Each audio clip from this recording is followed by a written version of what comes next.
بسم اللہ الرحمن الرحیم۔ 22 رجب کے کنڈے اور ان کی حقیقت۔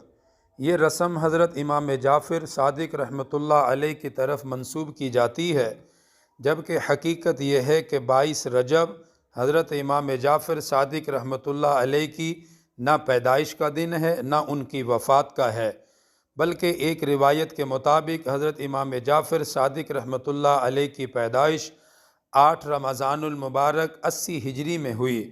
دوسری روایت کے مطابق حضرت امام جعفر صادق رحمۃ اللہ علیہ کی ولادت 17 ربیع الاول 83 ہجری کو ہوئی اور ان کی وفات 15 شوال 148 ہجری کو ہوئی۔ تاریخی حوالہ جات کے مطابق 22 رجب حضرت امیر معاویہ رضی اللہ تعالی عنہ کی وفات کا دن ہے، اس لیے دشمنان حضرت امیر معاویہ نے اس پر خوشی کا اظہار کرتے ہوئے یہ دن خوشی سے منایا تھا۔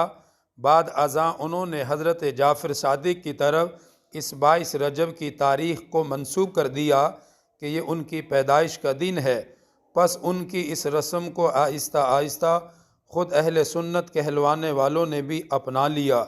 اس لیے 22 رجب کے کنڈوں کا مکمل بائیکاٹ کیجیے، صحابہ اور اہل بیت سے اپنی محبت کا ثبوت دیں۔ جزاک اللہ۔